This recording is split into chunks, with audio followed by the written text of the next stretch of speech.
मिलेगा हो, चाहे अटल बिहारी वाजपेयी गुजरात से हो या फिर आपके नरसिम्हा राव जी हो या फिर मोदी जी हो, सब लोग बोलते हैं गरीबी हटाओ। हमारा कहना है अमीरी लाओ, अमीरी लाओ। अरे कौन गरीबी हटा रही है तो हमको क्या पता, हमारे पास आंकड़ा रहेगा ना कि फला व्यक्ति अपनी गरीबी को हटा दिया। तो यहाँ से आप लोग को एक नारा लगाना होगा कि हमें गरीबी हटाओ, तो चिल्ला चुके हैं, अभी क्या करना है, अमीरी लाओ। अरे भैया हम लोग भात दाल के लिए और इतने छोटे छोटे आवश्यकताओं के लिए थोड़े रहेंगे यहाँ पे। हमारे यहाँ बुजुर्गों को देखते देखिए बेचारों का शरीर झुक गया है। यहाँ पर उन्होंने पता है शरीर बुढ़ापे में कब झुकता है, जब पूरे जीवन अगर आपको कैल्शियम की कमी है, पूरे जीवन आयरन की कमी है, पूरा जीवन कभी बुढ़ापा में आपका शरीर झुकेगा। तब सोचिए उसने पूरा जीवन काट दिया, पूरा जीवन काट दिया इस चीज को। तो ये बदलाव की धरती है, यहाँ से बदलाव दिखना चाहिए और वह बदलाव ऐसा होना चाहिए कि अंधा भी महसूस करने की मेरा शहर बदला सा लग रहा है। किताबों में वो बदलाव नहीं होना चाहिए और यह बदलाव जब भी होगा तो आप युवाओं से होगा। और बड़ा दुख के साथ ये कहना पड़ रहा है कि देश के आगे आज भी देश विकासशील रह गया है। आज भी अगर आप गौर से देखिएगा तो आजादी के इतने साल बाद भी हम लोग जूझ रहे हैं अपनी मूलभूत समस्याओं से।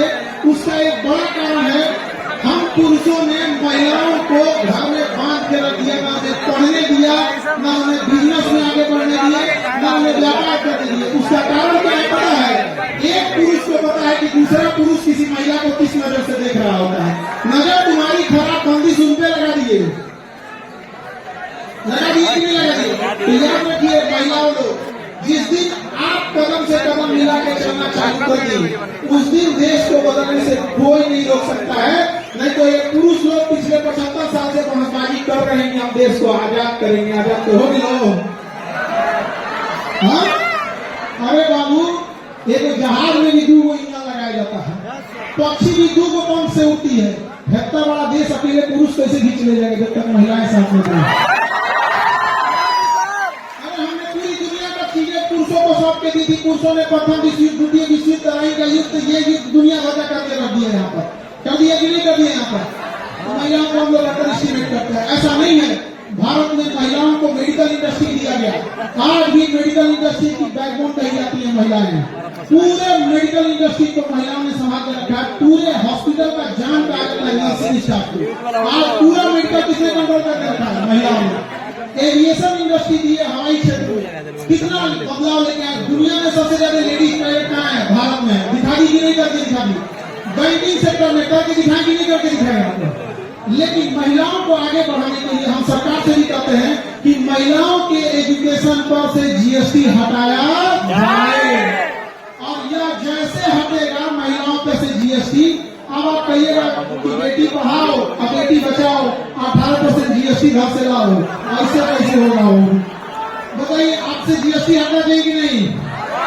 अच्छा पुरुष लोग समझो, जिस दिन महिलाओं से जीएसटी हट जाएगा एजुकेशन पे, फिर हम लोग कहेंगे भेदभाव हो रहा है, बराबरी होना चाहिए, हम लोग तो हम यहाँ पर याद रखिएगा पुरुषों की मदद महिलाएं ही करेंगी। पहले हम लोग लड़ाई लड़नी है किसके लिए? महिलाओं के लिए। भैया उनका जीएसटी हटाओ, और जब उनका जीएसटी हट जाएगा तो ये जिम्मेदारी महिलाओं की होगी कि हमारे भाइयों के साथ भेदभाव क्यों? शिक्षा पर सबका अधिकार है, उनका भी हटाओ, नहीं होना चाहिए। याद रखिएगा, हमें वहां दिया जलाना है जहाँ अभी तक अंधेरा है। और शिक्षा कश्मीर से कन्याकुमारी तक हर गरीब तक पहुंचना चाहिए। हमारे यहाँ जब कोई रिजल्ट लेके आता है तो उसके पिताजी कहते हैं कि मेरी बेटी है, हम तो चाय बेचते थे, हिम्मत नहीं किए थे कि इतना हो जाएगा। हमारे यहाँ लड़की बीपीएससी में सेलेक्ट हुई, ज्योत्सना नाम था, बिहार के 17 साल बाद उसने बीपीएससी का एग्जाम दिया। कहा कि सर बड़ा सस्ता था, हमने एडमिशन ले लिए, अब पढ़ने लगे, इतना आराम से पढ़ाई की पढ़ते पढ़ते को हम बीपीएससी के अधिकारी हो गए, पता नहीं चला। सोचिए अगर लाख रुपया फीस होती तो कोई हिम्मत करता? कोई हिम्मत नहीं करता। अरे हम लोग के पास पैसे का अभाव रह गया तो लोग हमको अलग अलग बोले लगे। हमारे दिल्ली में थे तो एक आदमी के यहाँ घर में काम कर रहे थे, घर नहीं होता है, पढ़ाई नहीं करना था, तो लेबर वगैरह की जरूरत थी। तो उन्होंने हमसे कहा कि हम सर बिहारी नहीं मिल रहे हैं। हम कहेंगे भैया आपको काम कराना है, लेबर की जरूरत है, कहीं का रख लीजिए लेबर, हिंदी का रख लीजिए, राजस्थान का रख लीजिए, हरियाणा का रख लीजिए, क्या जाता है? वो दिल्ली में थे तो उन्होंने क्या जवाब दिया पता है? सर हमारे यहाँ ना लेबर को बिहारी तो कितना तकलीफ लगता होगा कि हम लोग कहां से कहां चले गए। जब मगध था मगध, जब हम लोग आते हैं मगध में, तो गुजरात में अकाल पड़ गया था, तो मगध सम्राट चंद्रगुप्त मौर्य अपने सरकारी खर्च से गुजरात में झील बनवाया था, सुदर्शन झील, कि गुजरात के लोग को क्या हो सके, अनाज मिल सके। आज हालत ये हो गया है कि यहाँ 8,000 10,000 की मजदूरी करने के लिए बिहार का आदमी कहाँ जाता है, गुजरात जाता है। आज हम लोग को बाटा बहुत ज्यादा फैक्ट्री में अपनी जरूरत की चीज लगा दो, यहाँ भाषण देता है कि बिहार में फैक्ट्री होना चाहिए। भैया पहले तुम अपने अगरबत्ती का कारखाना लगा के दिखाओ, हमें हमारी जरूरत की चीजें तो हम लोग बना सकते हैं स्किल के दम पे। हमारे यहाँ का सीसीटीवी जो लगता है वो दिल्ली से आता है, तो यही बना लो भैया। जो हम बिस्किट खा रहे हैं वो उत्तर प्रदेश से आ रहा है, यहाँ से बना लो।